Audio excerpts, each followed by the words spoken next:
सोचो आपका 1 लाख का बजट था, लेकिन आप घर लेकर आए 1,45,000 की स्पोर्टी मशीन। ईएमआई थोड़ी ज्यादा हो गई, इंश्योरेंस अलग से लगा और हर महीने ना पेट्रोल का खर्चा भी एक्सपेक्टेड से ज्यादा आ रहा है। और ये कहानी सिर्फ आपकी नहीं है, बहुत सारे लोगों की है, क्योंकि एक रिसेंट सर्वे के अकॉर्डिंग इंडिया में ऑलमोस्ट 70% बायर्स अपने इनिशियल बजट से 20 से 30% ज्यादा स्पेंड कर देते हैं। और ज्यादातर केस में इसका रीजन यही होता है कि शोरूम में जब स्पोर्टी डिजाइन दिखता है ना, जब सेल्समैन प्रीमियम वेरिएंट के फीचर गिनाता है ना, तो बहुत बजट वाली प्रैक्टिकल सोचना पीछे चली जाती है और इमोशन आगे आ जाता है। अब प्रॉब्लम ये नहीं है कि आप ज्यादा स्पेंड कर रहे हैं, प्रॉब्लम तब होती है ना जब ज्यादा स्पेंड करने के बाद भी बाइक में कुछ चीजें ना मिसिंग लगती है। किसी को लगता है माइलेज एक्सपेक्टेड जैसा नहीं आ रहा, किसी को लगता है इंजन में ना हाईवे पर वीक फील हो रहा है, और किसी को रियलाइज होता है कि इतने पैसे में ना एक बेटर ऑप्शन अवेलेबल था जो कि कंसीडर नहीं किया। तो इसलिए आज मैं आपको बताऊंगा 2026 की टॉप 7 बाइक्स अंडर 1,50,000 के बारे में। तो 7वें नंबर पर है होंडा की SP125। अब ये नाम सुनकर बहुत लोगों को लगेगा कि ये तो बेसिक कम्यूटर है, इसे लिस्ट में क्यों रखा। लेकिन यही तो प्रॉब्लम है, लोग बेसिक वर्ड सुन के ना डिसमिस कर देते हैं, जबकि रियलिटी में SP125 ना काम के लिए ना ऑलमोस्ट परफेक्ट मशीन है। अगर आपका डेली यूज है 15 से 20 kilometre, office commute, college travel या फिर सिटी के अंदर ना छोटी मोटी रन्स, तो SP125 से बेटर सेंस शायद ही आपको कोई और बाइक बना के देगा इस बजट में। इसमें 123.94 सीसी का फ्यूल इंजेक्टेड इंजन मिलता है जो अराउंड 10.8 PS की पावर और 10.9 न्यूटन मीटर तक का ना टॉर्क देता है। नंबर में थ्रिल नहीं दिखेगा, लेकिन राइड करते वक्त एक चीज इंस्टेंटली फील होगी, स्मूथनेस। होंडा का इंजन इतना रिफाइंड चलता है ना कि वाइब्रेशन ऑलमोस्ट जीरो है, क्लच फेदर लाइट है और गियर शिफ्ट सिल्की स्मूथ मिलते हैं। रियल वर्ल्ड माइलेज में ये बाइक ना कंसिस्टेंटली 60 से 65 kmpl के आसपास दे जाती है, और कुछ डिसिप्लिन राइडर ना इसको 68 kmpl तक भी निकाल लेते हैं। रनिंग कॉस्ट इतनी लो है कि महीने का पेट्रोल का खर्चा ना शायद आपका एक डिनर आउटिंग से भी ना कम आए। तो 2026 मॉडल में होंडा ने इसमें updated display, bluetooth connectivity, USB Type-C charging और side stand engine cut off जैसे फीचर्स दिए हैं जो बेसिक कम्यूटर को ना थोड़ा और मॉडर्न फील देते हैं। सर्विस नेटवर्क की बात करें तो होंडा का आफ्टर सेल सर्विस ना हर छोटे से छोटे शहर तक पहुंच चुका है, तो स्पेयर पार्ट्स और सर्विस में भी कभी दिक्कत नहीं आती। एक्स शोरूम प्राइस रफली 92,000 से 1 लाख के बीच रहती है। हाँ, एक ऑनेस्ट बात जरूर बोलूंगा, अगर आपको ना बाइक से थोड़ी भी स्पोर्टी फील चाहिए तो SP125 ना वो नहीं देगी। ये एक्साइटमेंट की बाइक नहीं है, ये सेंसिबिलिटी की बाइक है। लेकिन जिनके लिए बाइक का मतलब रोज रिलायबल साथी है ना, उनके लिए इससे बेटर ऑप्शन ढूंढना ना बहुत ही मुश्किल है। SP125 उन लोगों के लिए स्ट्रॉन्ग ऑप्शन है जिनके लिए ना बाइक का मतलब सिंपल, रिलायबल और लो कॉस्ट डेली पार्टनर है। लेकिन 1.5 लाख के बजट सेगमेंट में ना एक्चुअली कंफ्यूजन ना यहीं से शुरू होता है, क्योंकि ज्यादातर बायर सिर्फ माइलेज वाली बाइक नहीं चाहते, उन्हें चाहिए होता है माइलेज के साथ ना थोड़ा स्टाइल, थोड़ा एक्साइटमेंट और थोड़ा प्रीमियम फील भी। और यहीं पर ना अगला ऑप्शन पिक्चर में एंटर करता है। तो 6ठे नंबर पर है TVS की राइडर 125। अगर 125 सीसी सेगमेंट में किसी बाइक ने ना बोरिंग कम्यूटर वाली इमेज तोड़ने का काम किया है ना, तो इसका क्रेडिट राइडर को ही जाता है। ये बाइक देखते ही समझ आता है कि TVS ने ना सिर्फ माइलेज मशीन नहीं बल्कि यंग राइडर का ना स्टाइल स्टेटमेंट बनाने की कोशिश की है। Sharp tank design, sporty tail sections, aggressive LED headlamp और ओवरऑल स्टांस, ये सब मिलाकर ना राइडर को अपने सेगमेंट की सबसे अट्रैक्टिव बाइक में से एक बना देते हैं। इंजन यहाँ 124.8 सीसी का है जो अराउंड 11.4 PS की पावर और 11.2 न्यूटन मीटर तक का ना टॉर्क निकाल कर देता है। 125 सीसी के लिए ये काफी पेपी नंबर है और रोड पर भी ना इसका इफेक्ट फील होता है। सिग्नल से निकलते वक्त, ट्रैफिक गैप में घुसते वक्त या शॉर्ट ओवरटेक में राइडर ना काफी निम्बल और रिस्पॉन्सिव फील होती है। वेट भी अराउंड 123 kg के आसपास है जो हैंडलिंग को ना और लाइट बना देता है। माइलेज की बात करें तो प्रैक्टिकल राइडिंग में 55 से 60 kmpl कंफर्टेबली मिल जाते हैं। अब ये SP125 से ना थोड़ा कम है, लेकिन इतने फन और स्टाइल एक्स्ट्रा मिलते हैं ना, तो ये ट्रेड ऑफ ना ज्यादातर यंग बायर को एक्सेप्टेबल लगते हैं। हायर वेरिएंट में smart X connect, call alert, navigation support और मॉडर्न डिजिटल डिस्प्ले जैसे फीचर भी अवेलेबल है। इसकी एक शोरूम प्राइसिंग रफली 90,000 से 1,05,000 के बीच रहती है। राइडर की एक लिमिटेशन ये भी है कि एंड ऑफ द डे ये 125 सीसी ही है। सिटी के लिए ये परफेक्ट है, लेकिन जब कभी हाईवे पर जाना पड़े या थोड़ी लॉन्गर राइड करनी पड़े ना, तो इंजन में एक नेचुरल सीलिंग फील होती है। राइडर 125 ने कम्यूटर कैटेगरी को ना डेफिनेटली ज्यादा फन बना दिया है। लेकिन यहाँ एक इंटरेस्टिंग ट्विस्ट आता है। सेम सेगमेंट में ना एक ऐसी बाइक भी है जो शायद इतनी प्लेफुल ना हो, लेकिन रोड प्रेजेंस, डिजाइन मैच्योरिटी और सेफ्टी पैकेज के मामले में काफी लोगों को ना ज्यादा कन्विंसिंग लग सकती है। और इसी वजह से नेक्स्ट बाइक की पोजीशनिंग ना काफी इंटरेस्टिंग हो जाती है। तो 5वें नंबर पर है हीरो की एक्सट्रीम 125R। ये उन बाइक में से है जिन्हें ना देखकर पहली बार में लगता है कि ये सिर्फ 125 सीसी मशीन है। फ्रंट प्रोफाइल एग्रेसिव है, टैंक एक्सटेंशन मस्कुलर लगती है और ओवरऑल डिजाइन लैंग्वेज ना इतनी मैच्योर है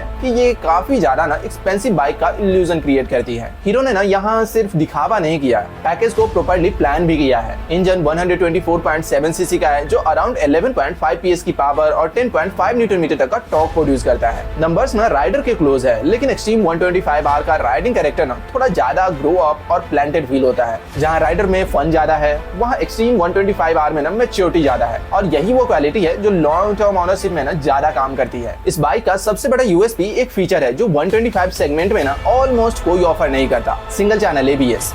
इमरजेंसी ब्रेकिंग सिचुएशन में ये फीचर ना लिटरली लाइफ सेवर हो सकती है, और हीरो ने ना इसे स्टैंडर्ड रखकर एक बहुत स्मार्ट मूव किया है। Full LED lightning, sharp digital console और ओवरऑल प्रीमियम फील मिला के ना इसका पैकेज और स्ट्रॉन्ग बना देते हैं। माइलेज प्रैक्टिकल टर्म में ना 55 से 60 kmpl के बीच रहता है, और हीरो का ना मैसिव सर्विस नेटवर्क ऑनरशिप को हसल फ्री बनाता है। इसकी एक शोरूम प्राइस रफली 96,000 से 1,03,000 के रेंज में मिलती है। तो अब तक जो बाइक आई है उनका स्ट्रॉन्गेस्ट एरिया सिटी राइडिंग रहा है। इसमें माइलेज है, प्रैक्टिकलिटी है और डेली यूज के लिए ना स्ट्रॉन्ग वैल्यू भी है। लेकिन जैसे ही आपका यूज थोड़ा सा चेंज होता है, यानी ओकेजनल हाईवे राइड, थोड़ा स्ट्रॉन्गर एक्सेलरेशन और ज्यादा मैच्योर इंजन फील ना, वहीं से 125 सीसी कैटेगरी की मैच्योर लिमिट ना समझ आनी शुरू होती है, और अब इस लिस्ट उसी जोन में ना एंटर कर रही है। तो चौथे नंबर पर है यामाहा की FZS Fi। अब ये बाइक एस्पेक्ट सीट में ना इस लिस्ट की सबसे पावरफुल बाइक नहीं है, लेकिन रियल वर्ल्ड राइडिंग में ये बहुत लोगों को ना सरप्राइज कर देती है। यामाहा का 149 CC fuel injected engine around 12.4 PS की पावर और 13.3 न्यूटन मीटर तक का ना टॉर्क प्रोड्यूस करता है। पेपर पर ये अपाचे या पल्सर से ऑब्वियसली कम लगती है,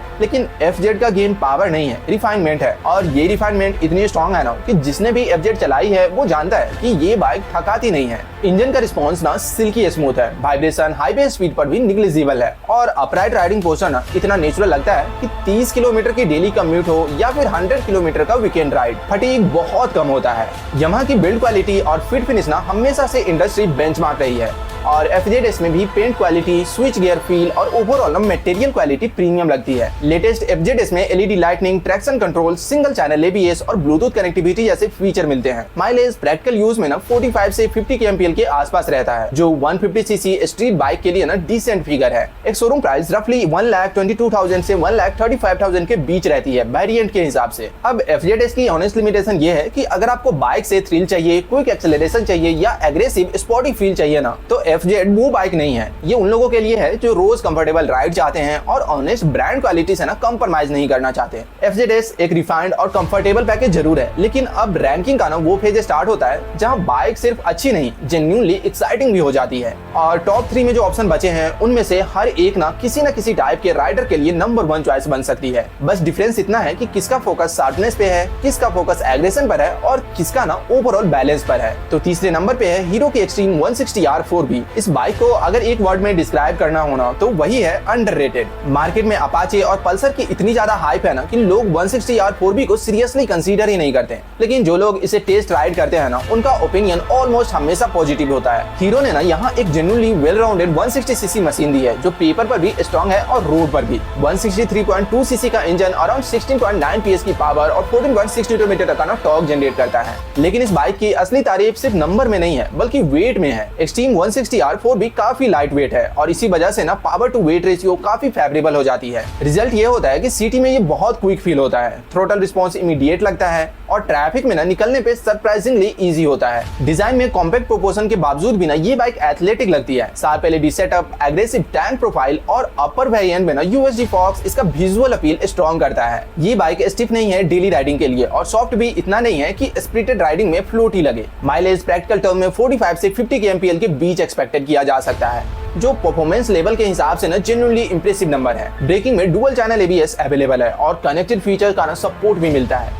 एक शोरूम प्राइस रफली 1,28,000 से 1,40,000 के बीच रहती है। एक्सट्रीम 160R 4B ये प्रूव भी करती है कि लाइट वेट और क्विक फीलिंग बाइक ना डेली लाइफ में कितनी सेटिस्फाइंग हो सकती है। लेकिन अब जो बाइक बची है ना उनमें से एक का बिगेस्ट वेपन है प्योर स्पोर्टी थ्रिल और दूसरी का स्ट्रॉन्ग पॉइंट है ऑल राउंड ना ऑनरशिप एक्सपीरियंस। यहीं पर रैंकिंग ना जेन्युइनली क्लोज हो जाती है। तो दूसरे नंबर पे है TVS की अपाचे RTR 164B। अगर इस लिस्ट में किसी बाइक का नाम सुनकर ना सबसे ज्यादा स्पोर्टी फील वाली वर्ड दिमाग में आती है ना तो वो अपाचे है, और ये रिप्यूटेशन सिर्फ मार्केटिंग से नहीं बनी, जेन्युइनली इंजन राइडिंग एक्सपीरियंस से बनी है। अपाचे RTR 164B में 159.7 सीसी का इंजन मिलता है जो अराउंड 17.3 PS की पावर और 14.8 न्यूटन मीटर के आसपास ना टॉर्क प्रोड्यूस करता है। ये इस इंटायर लिस्ट का ना सबसे पावरफुल पावरफुल इंजन है और रोड पर भी इसका असर ना क्लियरली फील होता है। थ्रोटल रिस्पॉन्स क्रिस्प है, मिड रेंज में ना स्ट्रॉन्ग पुल भी मिलता है और जब बाइक को ना पुश करते हो तो ये जेन्युइनली स्पोर्टी कैरेक्टर दिखाती भी है। वीकेंड पर थोड़ा स्प्रिटेड राइड करना हो या हाईवे पर ना कॉन्फिडेंट ओवरटेक चाहिए तो अपाचे का इंजन डिसअपॉइंट नहीं करता। लेकिन अपाचे सिर्फ इंजन की बाइक नहीं है, टीवीएस में ना इसमें फीचर गेम भी काफी स्ट्रॉन्ग खेला है। राइड मोड्स अवेलेबल है, smart X connect, Bluetooth connectivity मिलती है, डिजिटल कंसोल पर lap meter, top speed recorder और 0 to 60 रिकॉर्डर जैसे इंथुजियास्ट फ्रेंडली टूल्स मिलते हैं और टॉप वेरिएंट में डुअल चैनल एबीएस भी मिलता है। हैंडलिंग शार्प है, चेसिस स्पोर्टी इनपुट को अच्छे से एक्सेप्ट भी करती है और ओवरऑल बाइक का ना कैरेक्टर हर एंगल से परफॉर्मेंस ओरिएंटेड फील भी होता है। डिजाइन में भी अपाचे आरटी और 164B का aggressive stance, sharp body panels और सिग्नेचर ना अपाचे को ना इसे रोड पर इंस्टेंटली अटेंशन वाली बाइक बना देता है। माइलेज ऑब्वियसली यहाँ 125cc बाइक जैसी नहीं मिलेगी, लेकिन प्रैक्टिकल राइडिंग में ना 40 से 45 kmpl का फिगर मिल जाती है, जो परफॉर्मेंस ओरिएंटेड 160cc बाइक के लिए ना एक्सेप्टेबल है। इसकी एक शोरूम प्राइस रफली 1,25,000 से 1,42,000 के ना बीच रहती है, डिपेंडिंग अपॉन वेरिएंट। तो अगर डिसीजन सिर्फ एक्साइटमेंट के बेसिस पर होता ना तो रिजल्ट शायद कुछ और होता, लेकिन बाइक खरीदने के बाद ना आदमी रोज उसे राइड करता है, ट्रैफिक में, ऑफिस रूट पर, कभी कभी हाईवे पर, कभी कभी पिलियन के साथ। और जब परफॉर्मेंस के साथ ना कंफर्ट, माइलेज, सेफ्टी और प्रैक्टिकलिटी को भी इक्वल इंपोर्टेंस दी जाती है ना, तब फाइनल विनर का ना नाम क्लियर हो जाता है। इसीलिए इस लिस्ट का नंबर 1 स्पॉट माना जाता है बजाज पल्सर N160 को। अब ये सुनकर ना कुछ लोगों को लगेगा कि अपाचे से ज्यादा पावरफुल नहीं है ये, एक्सट्रीम 160R से ज्यादा लाइट नहीं है ये, FZ से ज्यादा रिफाइंड नहीं है ये, तो नंबर 1 क्यों? और यही तो इस बाइक का ना सबसे बड़ी स्ट्रेंथ है। पल्सर N160 किसी एक डिपार्टमेंट में बेस्ट नहीं है, लेकिन हर डिपार्टमेंट में स्ट्रॉन्ग जरूर है। और जब हर चीज में कंसिस्टेंटली अच्छा परफॉर्मेंस मिले ना तो ओवरऑल ऑनरशिप एक्सपीरियंस ना सबसे सेटिस्फाइंग बन जाता है। N160 में 164.82cc का ऑयल कूल्ड इंजन मिलता है जो अराउंड 16 PS की पावर और 14.65 न्यूटन मीटर तक का ना टॉर्क प्रोड्यूस करता है। कागज पर ये अपाचे 164B से थोड़ा पीछे लगता है, लेकिन रियल वर्ल्ड राइडिंग में ना इसका ट्यूनिंग बैलेंस बहुत अच्छा निकलता है। लो एंड यूजेबल है, इजिली सिटी ट्रैफिक में बार बार ना गियर चेंज की जरूरत नहीं पड़ती। मिड रेंज प्रैक्टिकल है, इसलिए हाईवे पर ना स्मूथ क्रूजिंग मिलती है और इंजन रिफाइनमेंट में भी ना बजाज की पुरानी पल्सर के मुकाबले ना नोटिसेबली बेटर है, इसलिए लॉन्गर राइड पे भी ना थकान कम होती है। डिजाइन में पल्सर N160 का muscular tank, sharp front LED setup और वेल प्रोपोर्शन्ड स्टांस ना इसे रोड पर प्रीमियम प्रेजेंस फील देती है। फीचर लिस्ट भी स्ट्रॉन्ग है। लेटेस्ट वेरिएंट में डुअल चैनल ABS मिलता है जो सेफ्टी के लिए ना क्रिटिकल है। फुली डिजिटल इंस्ट्रूमेंट क्लस्टर मिलता है, ब्लूटूथ कनेक्टिविटी अवेलेबल है और USB forks better front end stability provide भी करता है। राइड क्वालिटी का सेटअप वेल जज्ड है, ना इतना स्टिफ कि डेली कम्यूट में भी अनकंफर्टेबल लगे, ना इतना सॉफ्ट कि हाई स्पीड पर भी कॉन्फिडेंस ना आए। माइलेज प्रैक्टिकल राइडिंग में 45 से 50 kmpl के बीच मिल जाती है, जो 160cc oil cooled sporty bike के लिए ना बहुत बैलेंस्ड नंबर है। एक शोरूम प्राइस रफली 1,22,000 से 1,40,000 के बीच रहती है और नंबर 1 पर ये इसलिए है क्योंकि अगर एक बंदा मेरे पास आए और बोले कि भाई 1.5 लाख के अंदर एक ऐसी बाइक बताओ जो डेली ऑफिस राइड भी हैंडल करे, वीकेंड हाईवे ट्रिप पे भी एंजॉय करे, माइलेज भी डिसेंट दे और सेफ्टी फीचर भी अच्छा हो, देखने में भी प्रीमियम लगे और लॉन्ग टर्म ऑनरशिप में भी ना रिग्रेट ना हो, तो मेरा जवाब होगा बजाज पल्सर N160। ये सबसे एक्साइटिंग बाइक नहीं है, लेकिन सबसे सेंसेबल बाइक जरूर है और जब अपनी कमाई के पैसे लगाने की बात आए ना तो सबसे सेंसेबल होना ना ज्यादा एक्साइटिंग और ज्यादा जरूरी हो जाता है। अब वर्डिक्ट की बात करें तो अगर आपका फोकस माइलेज और डेली प्रैक्टिकलिटी पे है ना तो होंडा SP 125, TVS राइडर 125 और हीरो एक्सट्रीम 125R तीनों ना सबसे स्ट्रॉन्ग ऑप्शन है। लेकिन अगर आपको प्रीमियम रिफाइनमेंट और कंफर्टेबल सिटी राइडिंग चाहिए ना तो Yamaha FZS FI अभी भी बहुत रिलेवेंट चॉइस है। और अगर स्पोर्टी 160cc कैटेगरी में बेस्ट वैल्यू ढूंढनी होना तो hero extreme 160R 4B, TVS Apache RTR 164B और बजाज पल्सर N160, इन तीनों में से कोई भी बाइक चूज करिए, रिग्रेट नहीं होगा। अब फाइनल सवाल आपके लिए, इस रैंकिंग में आपकी पर्सनल नंबर 1 बाइक कौन सी है? क्या पल्सर N160 डिजर्व करती है टॉप स्पॉट या अपाचे RTR 164B को पहले नंबर पर होना चाहिए था, या फिर कोई ऐसी बाइक जो इस लिस्ट में होनी चाहिए थी लेकिन नहीं है? कमेंट में जरूर बताइएगा, क्योंकि नेक्स्ट वीडियो की रैंकिंग में आपका सजेशन भी कंसीडर किया जाएगा। और अगर ये वीडियो जेन्युइनली पसंद आई ना तो वीडियो को लाइक जरूर करना और चैनल को सब्सक्राइब कर लेना। मिलते हैं आपसे फिर नेक्स्ट वीडियो में, तब तक के लिए बाय।